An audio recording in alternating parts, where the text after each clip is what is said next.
And we are live. John, how you doing, man?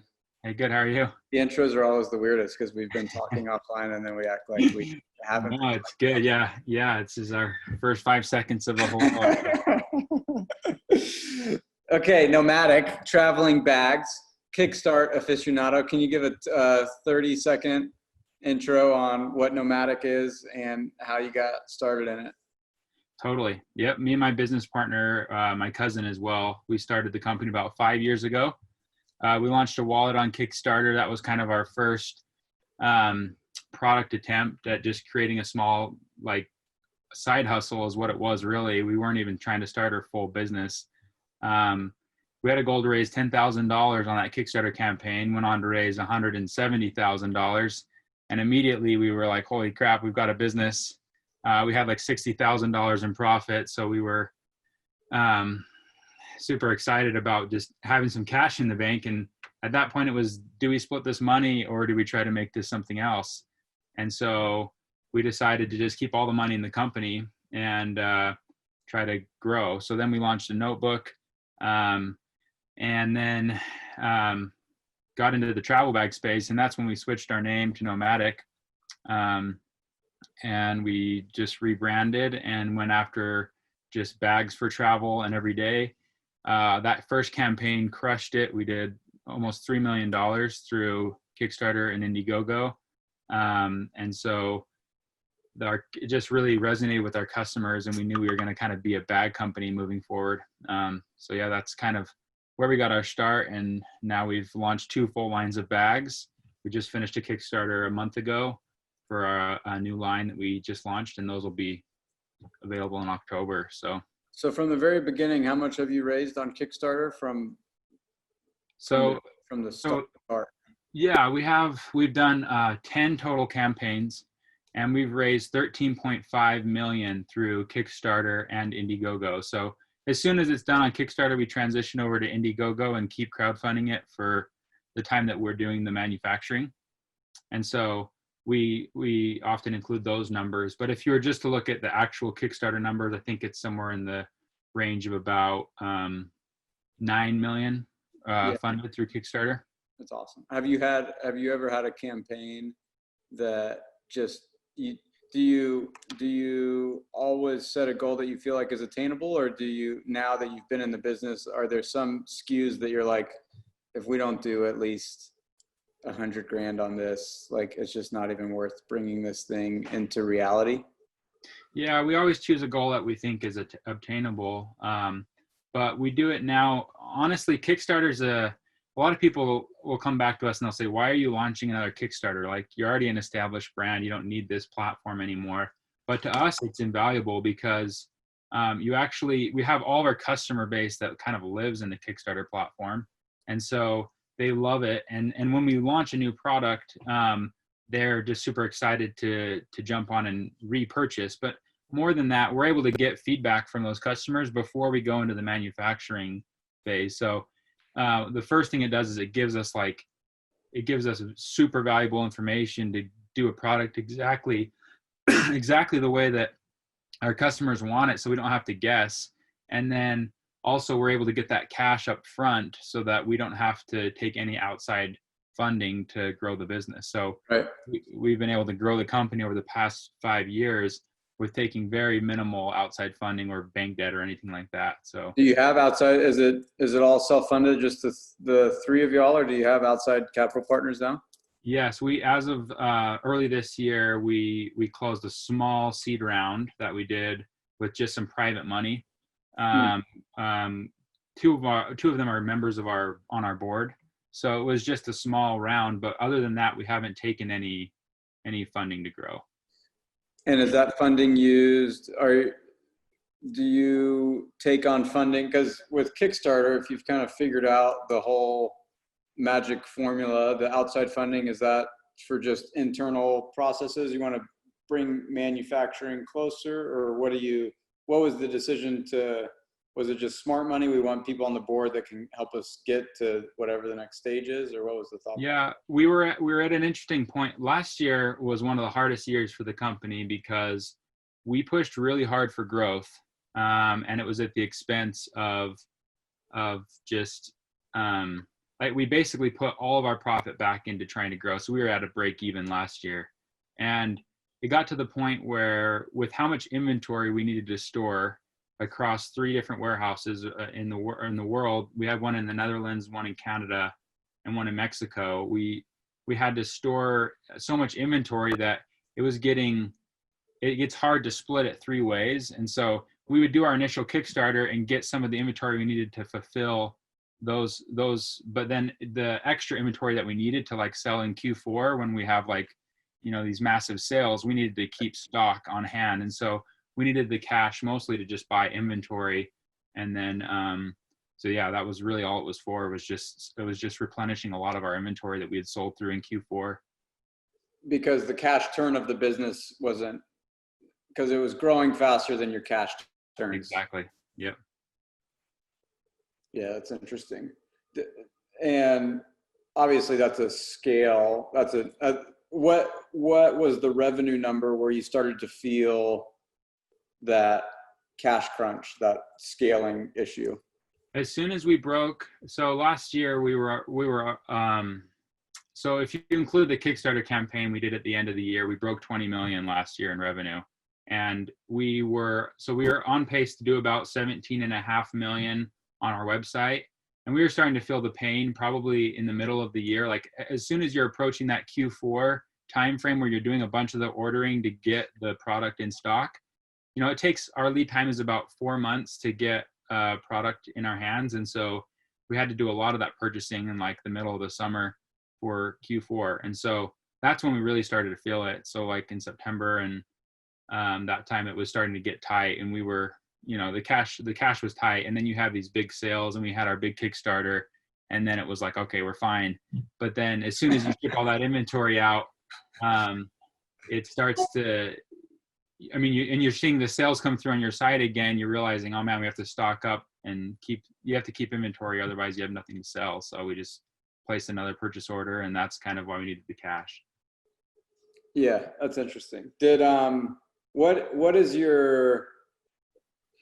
your marketing allocation look like from like a marketing advertising spend for the old kind of legacy stuff that's already gone through a Kickstarter and just your normal product SKUs that you house versus like marketing for a Kickstarter campaign and a new product? So make sure I understand your question. You're wondering what the marketing, like the budget is for? Yeah, like are you 50% marketing on your old stuff, your stuff that you've had around versus the Kickstarter campaign stuff? Like what's your ideal purchase? Is your ideal purchase a Kickstarter purchase, a crowdfunded purchase, or is your ideal purchase a pre-existing Nomatic purchase? That's a good question. I guess for us, like once we crowdfund something, we bring that product onto our website after. And the hope is that with paid advertising, we can get that product to have a good return on ad spend. And it doesn't always happen. So out of those 10 products that we've launched, there's probably only been 5 that have done, like had a really good return on ad spend after they hit our website, where we can spend and spend and spend. And the ads that we use to drive traffic to our site are all through those ads for that new product. But occasionally we'll launch something like we launched a 30-liter travel bag, and we put that on our website after, and the ad just like didn't really turn a profit. And so we couldn't use that product as a way to drive traffic anymore. So we had to look. And does that match, do those products that give good return on ad spend, does that usually match with the ones that have really good Kickstarters, or is doing a good Kickstarter campaign not necessarily indicative of it being a really hero SKU product on the products that you keep? Yeah, they're definitely in line, because if it was a huge Kickstarter, that means that the paid advertising was working on Kickstarter, which usually means that it will work after as well. And so yeah, our best bags of all time, our travel pack, that bag has sold better than any bag we ever made, and it continues to this day to be like, we can run ads for that product all day long. And then our 40-liter travel bag was a huge seller. And then now that Peter McKinnon camera backpack that we made, that one's doing really well as well. So it's kind of Yeah, it does depend on how big those Kickstarters, and those are our 3 biggest Kickstarter campaigns. So I would say it definitely is. If it performed well on Kickstarter, there's a good chance that it's going to perform well on your website as well. How is the Peter McKinnon? Um, I'm always interested in, and I think it's going to become a bigger and bigger thing of getting these. I posted something about this on LinkedIn a couple of days ago, where you have these people that have these influencers that have built-in not necessarily distribution, but at least built-in eyeballs that they get tired of monetizing them through just pure ad spend, and they'd like to be more involved on a product side. How do those deals look from a brand perspective, teaming up with somebody like Peter McKinnon? How does it come about? And then what do the economics end up looking like? A rev share thing, or how does that go? Yeah, it's always I mean, especially with someone like Peter McKinnon, he has 6 million followers between YouTube and Instagram. So he's a big name, and he's a really cool dude. And so we actually had gotten connected to him. So he had purchased our wallet originally by himself without even meeting us. And then he got some of our bags and really loved them. And we were out in Canada, in Toronto, trying to get some other influencers to post for us, like Unbox Therapy. We were trying to deliver a bag to Lewis. And anyway, while we were out there, we learned that Peter McKinnon lived out there. So we just said, hey, let's see if we can meet him for lunch. We ended up meeting for lunch. And that was before he had the idea to make a camera bag, and it was before we were even thinking down that path. But he just kept saying, I love your guys' bags so much. They're super functional. And we're just like, thanks. And we were like, we'd love to work with you. We'd love to figure out a way to make this work. And anyway, then that's when we kind of started the talks of, well, what if we were to create a camera bag together? What would that look like? And so it took probably 6 months to work through all the negotiations of that and figure out what that deal looked like. Originally, we were going to start a completely different company around this bag, but we ended up putting it through Nomatic because we felt like there was already so much brand power there behind how many bags we've made in the past. And so I think that was the right move in the end. And then as far as how you work with these people, I think it's just different. It's a case by case kind of thing. But for us, we figured out a royalty deal that makes sense, where we pay him a percentage of every sale. And then we also give him a commission based on every sale that he tracks. And it's worked out. And or whatever. Yeah. We'll just give him a unique code. And he's done a really good job of pushing that product, but he loves it and stands behind it too, which helped because we actually, he helped design it. He met up with us 3 or 4 times and actually gave us input. So I would say that that helped a lot. If we had just slapped his name on it, I don't think he'd be as likely to support it. But because he gave a lot of input on the materials and how things are set up, I think he is more excited about pushing it and pushing his name. Do you find that you have to spend a lot less on advertising because you have so much of a tailwind from Peter McKinnon, and it's just built in that your advertising spend is your royalty, but you're not actually buying Facebook ads because Peter McKinnon's brand takes you that far? Or he has a lot of push power. He's amazing. Peter's awesome. He's absolutely incredible to work with. And anyone who watches his YouTube videos trusts him. They just love him. And so anything he says to do, they do it. Yeah. So, I mean, he posts about our Kickstarter, and he drove like $1 million to that campaign. So he just has a lot of influence. And so, I think just finding the right person that matches your brand and fits well with you. It's hard to come by these types of deals. I think we just got lucky, honestly. It was just lucky that he loved our products before we even met him. And he grew a lot in that time that we started talking with him when he probably had 2 million subscribers on YouTube. By the time we launched our bag, he had 4 million. So he doubled in a year. So, and that was a lot of it too. I think it was just good timing on everyone's behalf. And we launched it at a massive video summit that he was the keynote speaker at. And so everyone looked at it this is the holy grail of bags, because he was the keynote speaker at this event, and we launched it there. And so it was just kind of good timing, I think. So is that the biggest driver? Is that the biggest driving SKU right now? Is the Peter McKinnon, or you said the travel bag is still the OG? Yeah, I think it's probably at this point the travel pack are just the backpack that has the expansion and can be used for travel. That bag has always been our number one seller, and I think if you're talking just straight units, we move more of the travel pack. But if you're talking revenue, I would say Pete's bag is starting to compete with it. Yeah, in revenue. Have you ever had issues? Have you ever had issues with manufacturing, that the manufacturer trying to compete with you on like an Amazon or like an outside platform, or has it been pretty good in that sense? So we've been really lucky with our manufacturer. They're top notch, and they would never do something like that to hurt us. They like really value our partnership.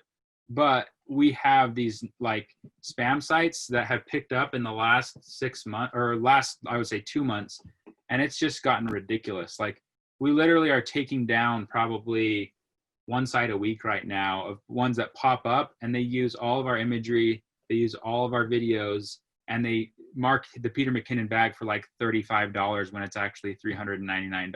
So they mark it way down, and they use our pictures, and someone's actually purchased one of these things, and it just was like one of those drawstring bags. Like it wasn't even like, they didn't even try to like create a bag that was even cool. It just was a complete ripoff, and it's a total scam. And they're actually like driving Facebook ads to like try to convince people to buy Peter McKinnon's bag for $35, which is ridiculous. So I don't know.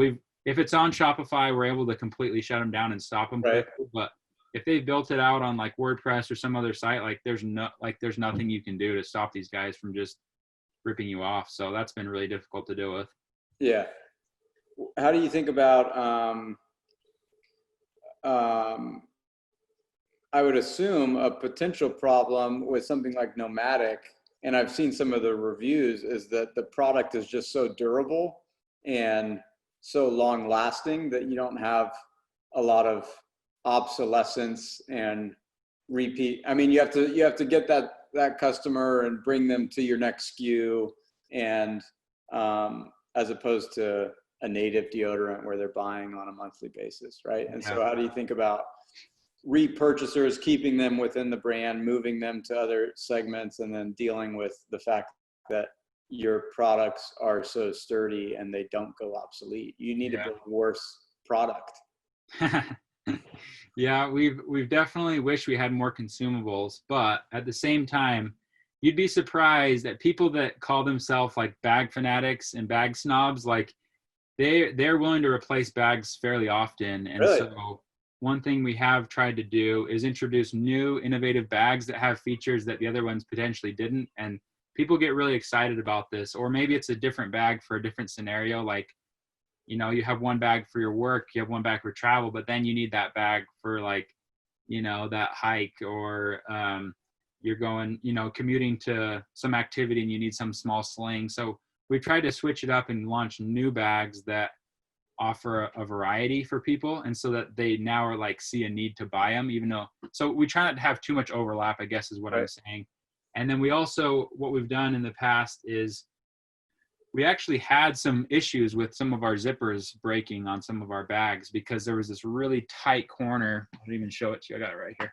So this is one of our bags. And we have these tight corners right here where the zipper path goes.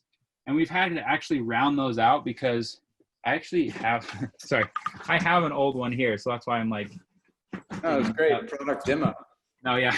This is like an old one from forever ago, and it's got like these old materials, and the corner right here is really sharp.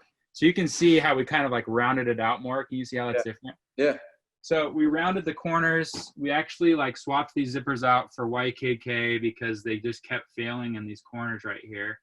And so when something like that happens, you can look at it in two ways. What we try to do is we try to help any of our customers that have purchased from us, like in the past, we'll try to hook them up, because it sucks to have a $200 bag break. And so we'll give them a discount, or sometimes we'll offer, you know, like when we launch these new bags, those who had bags breaking, we tried to replace it with the new and improved ones. And so it gives us an opportunity to have new marketing messaging to say, hey, our bags are new and improved, check them out. And now, like for someone like you, or you know, if you had a bag that broke or you didn't, and you're like, oh, I kind of want those new materials, or you know, it's got this lining that's cooler or whatever. And if you're a bag snob, like you're gonna want to buy another bag. So those are a couple of things we've done to try to get people to be repurchasers of our products. I was looking at a business of it's a salon, those things that women wear for perms, like they distribute, it's a distributor of the perm thing that like your mom used to do back in the day. I don't even know. I assume, I mean, it does like a couple $1 million a year on Amazon. So people are still buying it. But like the interesting thing was they added an extended warranty option that basically just like you get such a small amount of people that have issues. And so like 50% of their net profit was just from the extended warranties on the business, which I thought was interesting. Just something to think about. I don't know. Do y'all is there a warranty built in with the product? Yeah. So originally we started out with like a no questions asked, like lifetime warranty. We've transitioned to more of like a try it for 30 days and you get no questions asked for 30 days. And then after the 30 days, it's limited based on you registering your product with us. So if you register the product, then it still has a lifetime warranty. But if you don't register, then you're out of luck. How many people, what's the registration rate on that? I actually don't know what it is. That's a good question. But yeah, I think what we've started to do is we've tried to follow what like the industry standards. We just looked at other bag companies that were like the standard in the industry, like a Briggs and Riley or a Samsonite, and we said, what do they offer? Because I don't know, we definitely want to we want to help out our customers. And in the end, what we end up doing is if a customer is like frustrated enough, we try to just hook them up. We don't want there to be bad feelings, right? So in the end, we'll just try to help out those who are having a really hard time. And if they're not like, if they're okay with like, I don't know, we try to stick to the warranty the best we can, but we're usually pretty lenient, I would say. Yeah. So switching gears a little bit, that's like deep dive on the business, probably more like business than switching gears into like Kickstarter, crowdfunding. I don't know that I've ever done there was, you know, you run across these people, especially in Utah, like some guy, you get I feel like you get a lot of like flash in the pan people that, especially a couple of years ago when like Alibaba like was just barely kind of getting known. And there's this whole idea of like, you shoot a video on Saturday about like steel dice and then like you'll get kickstarted for like 60 grand or whatever. And like your whole production run is done. And like, they never really explain the viability of the business going after that. But, you know, I think especially a couple of years ago, it was something that I looked into to as a way to try to launch D2C brands, but I never actually pulled the trigger on it for a couple of reasons. But a lot of it was just the overwhelm of not knowing what I didn't know. So as you've done it for Kickstarter and Indiegogo, I'm going to call Kickstarter the name for Kickstarter and Indiegogo. Okay, Kickstarter as crowdfunding. Got it. What has been the worst advice that you've received for kickstarting the worst advice? The worst advice was kind of like at the beginning, there was this idea that like you can just put a product on Kickstarter and it'll crush it. Like I just said, yeah. Yeah. Your worst advice was my best advice that I got in the process. Like I would say it definitely takes more than that. First of all, Kickstarter will shut down products like that they can see they're just ripped off. Just straight white labeled. Yeah. Yeah. If you're just throwing your logo on something that's like easily on Alibaba, like people will see through that. We even had some buddies that did a wooden watch and they completely got shut down. And Wow. so it's just, you can't really do that, first of all. But second of all, like you can't just put a product on Kickstarter and think, oh, this is going to do well. You have to have like a decent marketing plan. And part of that has to be, you've got to offer something that provides value to someone and solves a problem, right? So if you're not solving a problem, then you don't really have any place to be on Kickstarter. And if you are solving a problem, it has to be different than what exists on the market. Because why would I pledge my money up front and wait 6 months for a product if I can just go on Amazon and buy the exact same thing and have it at my door 2 days later? So it just has to be innovative. It's got to be, and then you've got to be able to put marketing dollars behind it to get eyeballs on your page. Like people just don't realize what a big part of our campaigns paid marketing is. They just that we just have a big audience now, so we put it on there, and exactly, it's all about driving it with Facebook ads. And if you don't do that, like, yeah, sure, the initial surge that we see in our campaigns are usually just triggered by our big, customer base. But then after that, for the next 30 days of the campaign, that's all driven by Facebook advertising. So, and what does it usually look like in terms of a Joe Schmo that launches a product that is kickstarting, and I raise 50 grand on my product? I guess I'm trying to get at the viability of something as a going concern post Kickstarter, right? What does that look like if I don't want to just make 20 grand on Kickstarter? What do you think you have to do and be aware of before you even get into the Kickstart to make sure that post Kickstart you have a business that's viable after? I see. So you're wondering, like, for those who aren't just trying to make a buck on Kickstarter, but are actually trying to have a viable business moving forward. Yeah, I think Kickstarter is a super valuable tool to actually test the market, right? And to make sure that there's demand there. But then I think there's another chasm that you have to, I assume, having not really been in a product business in a big way, that getting funded on Kickstarter, I mean, you hear about these things kind of anecdotally, like people who raised a ton on Kickstarter and then fizzle very shortly thereafter. And so I'm just trying to I'm wondering what are some of the pitfalls of that chasm from successful Kickstarter to unsuccessful business? Yeah. Well, that's a really good question. And it's hard for me to answer because a lot of our success was triggered by just timing.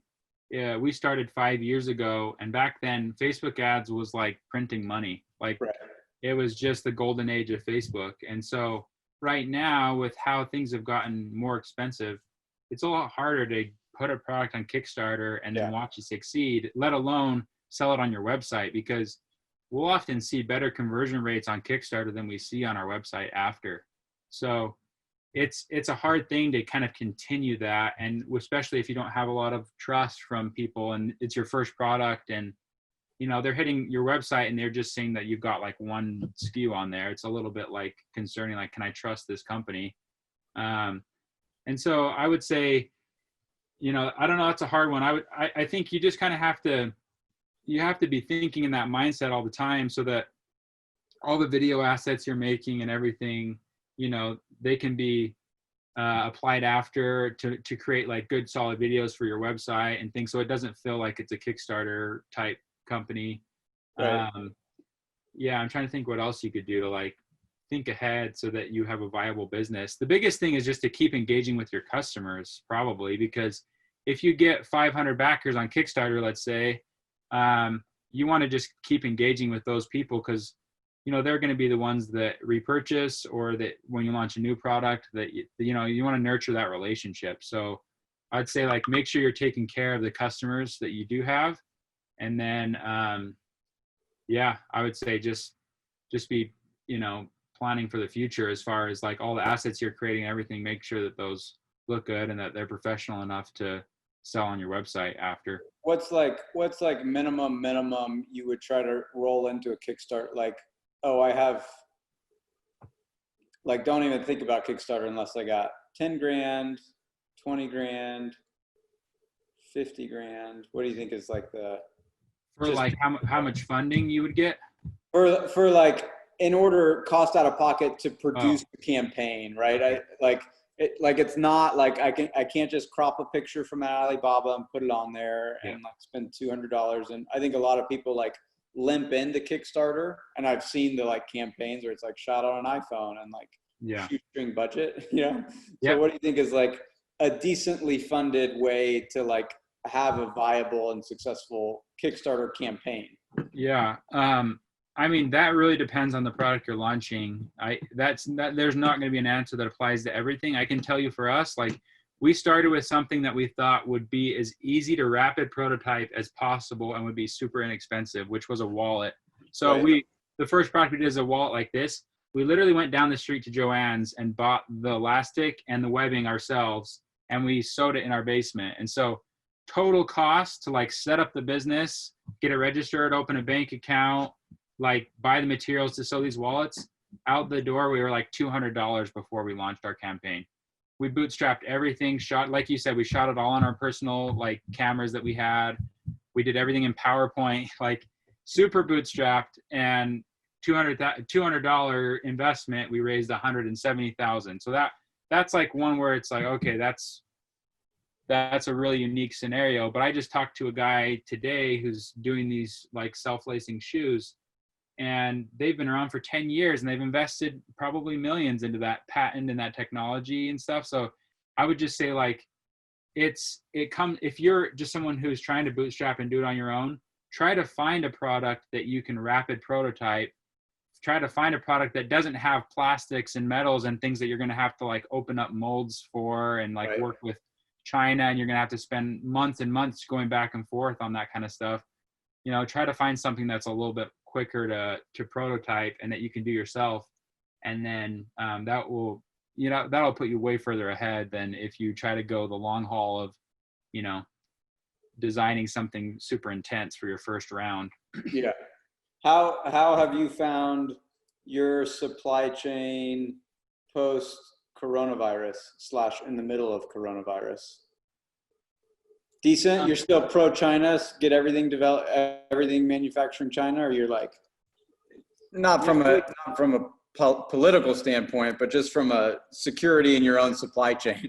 Yeah. I'm not talking about macroeconomics, just your supply chain at Nomatic.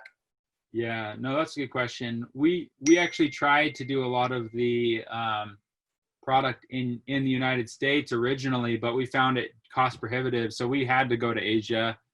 We started out in China with our wallets and notebooks, but we've actually transitioned to Vietnam, and so everything we make is out of Vietnam now. If we do any hard plastics like our roller luggage, that's out of China. But what's happened is, man, the cost of, so with the whole like Trump battle between China and him and all the tariffs and stuff, we basically saw a 25 to 50% increase in tariffs for our roller luggage, which made it impossible, right? So we actually had to completely re-engineer our supply chain, and our ops team crushed it. So I was telling you about our warehouses earlier. We don't have any warehouses in the US, and that's on purpose because we actually take advantage of the 321 de minimis law, which is what it's called. Is, you know, when you're on an airplane and you fill out that little slip saying, I don't have more than $800 worth of value on me. So that anything that's under $800 in value, you can just ship it right across the border as long as it's individually packaged. And so what we do is we ship to Canada and Mexico right on the border, and we'll actually get the orders and then we'll individually box them and we'll truck them across the border as individual units going to those customers. And that way we're able to get 100% essentially tariff free. So 0% tariffs is what we've accomplished. And that process took our ops team like a year to figure out, but I was like, who does that? Yeah, I mean, there's some big companies like Dell and a couple other companies have figured this out and they've kind of hacked this system, but not a lot of people know about it. Honestly, it's it's probably one of the biggest cost savers that we've found in the last couple of years of our business. But it causes a lot of headaches. It increases the shipping time a little bit. It makes it hard because now we have multiple warehouses that were spread out. And so there are some negatives, but overall we've found that it's definitely saved us tons of money by doing it. So have you seen Facebook ad cost? You know, I think you're getting a lot of like Away and some other D2C kind of travel brands. Has that hurt customer acquisition costs on a marketing? Is it still viable?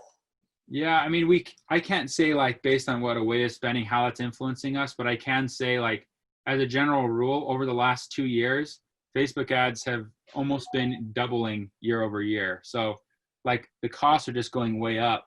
But yeah, I think, you know, generally speaking, costs have gone up. And so what we've had to do is launch products that are a little bit higher and higher in price, because if you're launching something that's under that $100 price point right now, it's pretty hard to make the Facebook advertising work because you don't have as many ad dollars to spend.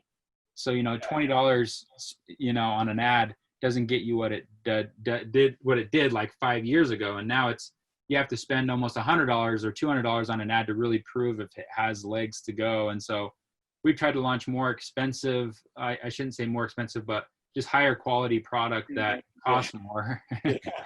Premium products. Premium products is the way to say it. Yeah. So that's helped us because it gives us more marketing budget.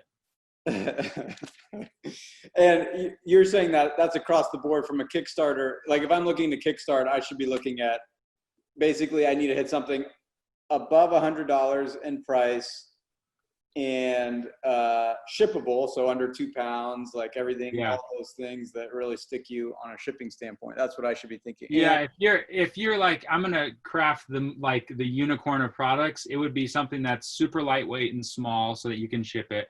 It would be in the $100 to $300 price range. It would be something that you can rapid prototype, and it would be like one SKU too. You wouldn't want to do like 10 colors or 10 different sizes of it. So if you could figure out something that's like, it's just one unit, it costs $100 to $300, and it's super small so you can ship it. And I mean, that would be like the unicorn product. If you could figure that out, you could do really well. So I shouldn't try to kickstart a sock brand and try to compete with Stance. They're under. The SKU count is so, I don't know how brands like that do it, where they're like, he's probably creeping up in the tens of thousands of SKUs based on how many sizes and colorways they have. It's just ridiculous. And, you know, we've actually had some negative experiences ourselves. We helped consult on another brand that launched a standing desk, and it was all made out of wood. This desk weighed 50 pounds, and it was like the size of, I mean, it's a desk, right? So it had to be at least, 4 or 5 feet wide, the package. Anyway, we learned our lesson with that one. Like, unless you have a full supply chain built out, like, don't overestimate how much shipping cost is and how difficult, because as soon as one of those desks break, we have to like ship them a new one and ship it back. And that alone just eats up the full profit and the cost of the product just essentially gets eaten up in all of that. So I would, we've definitely learned that lesson the hard way. That's crazy. Did, okay, I got some rapid fire questions, open-ended questions. Okay. What is a new belief that you've had over the past couple of years that has served you well? A new belief? Man, the one that keeps coming back to me that I just have to keep reminding myself is that we as humans are capable of a lot more than we think. And I think sometimes we kind of get down on ourselves and compare ourselves to others, and we feel like we can't succeed. But what happens when you actually set aside some time to actually just start going, like just the act of doing it, you'll be just shocked at how much you can accomplish if you just begin. And so for me, it's just a matter of, I guess, one belief to like sum that up is that like I can really do anything I put my mind to if I just work hard enough at it. Like in school, I never was that guy that was getting straight A's. I never was like the sharpest tool in the box, but I've learned that like hustle, the amount of hustle that you put in can help you become an expert in any field that you want to be, or you can learn anything. Like Facebook ads is the perfect example. When we started this company, I spent 1 hour with someone consulting me on Facebook ads, and I went home and I just dove in 100% and tried to figure out how to do them on my own. And within a couple of weeks, I was running all the Facebook ads for our company, and I drove 1.5 million in sales through just that wallet.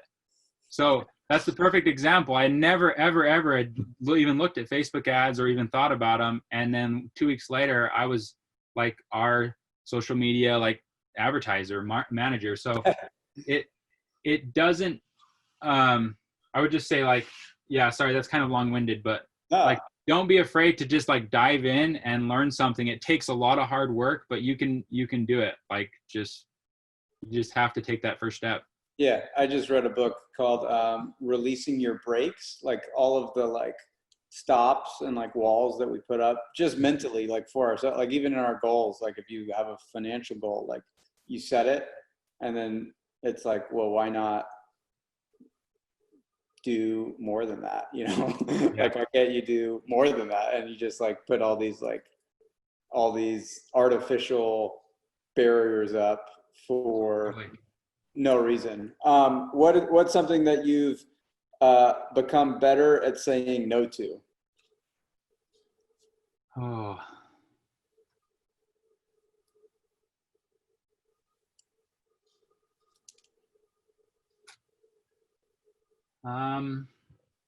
Man, things have changed so much over the last 2 months for me.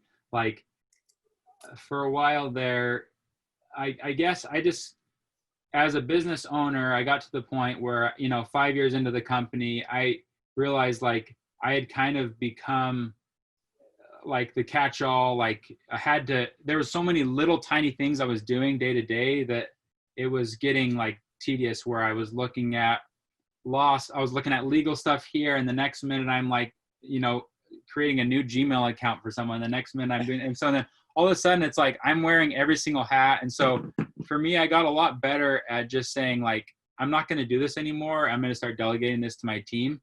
And that like helped me breathe easy. So like, I just stopped caring about the little stuff of I have to see this and I have to be the one to approve this. Otherwise it's not going to get done correctly. Like, yeah, there's been times that's kind of come back to bite me, but in the long run, it's like the amount of stress it took off me to hand a lot of that stuff off. I think that served me way, way better. Like just being able to let go of some of the small stuff. And do you feel like that has improved morale because you've gone from less micromanager to more delegate trust? Maybe you'd have to ask my employees. I don't know. You get to craft the narrative however you want it, man. You can say, of course. Yeah, I think a lot of our employees have expressed in the past how much they love the freedom that they feel at our company to be able to do what they want. And we like to empower them to just have what they need to succeed and give them the resources. So I hope that's the case. And I think, sometimes as I hand this stuff off, it is tedious. So I think a lot of our employees don't love it sometimes when I hand some of these smaller things off to them. But I try to see the bigger picture that like it helps free my mind up to do more of the creative side, which is what I love to do and which also is what I feel like I'm best at. So what's your goal? What's your top 1% outcome for Nomatic? Do you want to juice it and eventually sell it, or you want to, what do you want Nomatic to become? Man, 4 months ago, or even 6 months ago, I would have said, oh, we're going to be the next away. Like we're going to be $1 billion company in 4 years, but now like with how things have gone, like in the past year, we pushed really hard for growth and we saw a ton of growth. We almost, saw 80% growth year over year. and it was awesome, but it was at the expense of our DNA, which is, for us, we are frugal hustlers that just like, Yeah. We grew a lot of fat, and we needed to like kind of strip ourselves of that fat and get back to our core muscles of just saying like, this is what we do best, is just be super scrappy. And as we've done that, like, I think it's been super healthy for the company, and we focus a ton on just being profitable now. So I would say like best case scenario for me right now would be get our company to a point where we're seeing 10% profit year over year, and then that we have an awesome team that loves working there, and that we're able to reward that team really well based on us hitting certain profit goals and things like that. Yeah. That for me, like as far as looking at the company, but if I'm looking at like the brand and like what we hope to accomplish, I have our mantra right here actually on the wall. I don't know if you can really see it, but it says Life on the move. Yeah, that's right. So like life on the move for us, I'm kind of quoting this, is it's not physical movement. It's basically becoming the best version of yourself is what it is. So we encourage this at our company. We have our employees actually set physical goals, mental goals, relationship goals, and goals to how they can improve in their hobbies. And as we've done this, we've just seen like life-changing things happen with our employees where they're way better in the office space because they're happy at home and they're focusing on like relationships and their mental health and things like that. And it's really been a huge shift for us that we've had over the last 2 years that we started focusing on that. So like ultimate goal is that we're able to like inspire people to have confidence as they travel, but also just in their lives, that they can be more confident and be living that life on the move. Yeah. I think the growth thing is really interesting, and it's something similar that we've had at Williams Entertainment. As we've grown, you have to take on fat just to deal with the projects that you've committed yourself to, and you start to get an idea as it moves away from something entrepreneurial, and you are forcing yourself to build bureaucratic processes and meetings and teams, and you have to coordinate all these things. It's interesting to see how every entrepreneur deals with that different. And for me, it's been very much like, oh, this feels too much like something that I didn't sign up for when I started it. You know, I'd rather be smaller than exponential growth isn't always the right answer, you know, at all times. Tell me, if I'm starting over at zero, I'm at a job, I have no idea what to do. How do I go through Kickstarter? I know you're just starting a new thing where you're helping people kind of go through this process. So tell me what that looks like, where people can find you. I know you got a hard stop in 3 minutes. No, you're good. Yeah. So basically, if you go to createlaunchgo.com, there's just a landing page there where you can enter your email. We've been working on a couple packets that will help people, number one, launch products on Kickstarter, but also just like the basics of product development. How do you source products overseas, manufacturing, product costs, like just a full overview of how to start a product company. We're working on those things right now. So if you go to createlaunchgo.com, you can enter your email there, and then we'll notify you when we have the packets available. But yeah, that's kind of what, you know, if anyone's still watching, hopefully you guys have found. Oh, bro, I got great retention on this. I got very sticky listeners. Don't even start, man. They're sticky. They're still listening, all of them. Okay, good. Well, if they are, have them hit me up, and I'll give them a deal on the packet when it's available, because we're trying to help others. Honestly, like the few people that we crossed paths with early on, those relationships and conversations we had were life-changing for us. So if the information that we've learned over the past 5 years launching 10 campaigns, if that can help someone else, it would make me really happy to know that we were, in a small way, we're able to contribute to their success. So that's kind of what we're trying to do, is build out a program that we can help people essentially launch a business and be successful. I think I had an idea for that business. The problem is I never actually had the success required to actually help people. So what's the website one more time? Createlaunchgo.com. createlaunchgo.com, use product code Raleigh, and you'll get a hookup, and we'll work out the affiliate deal. I'll talk to McKinnon and see what deal. Yeah. Yeah. McKinnon deal, whatever. There you go. All right, dude. I appreciate the time, and createlaunchgo.com is where I'll be at, and we'll catch up with you soon, man. I appreciate the time. Well, thanks so much for the interview. Appreciate it. All right, we'll talk later. Bye-bye. Peace.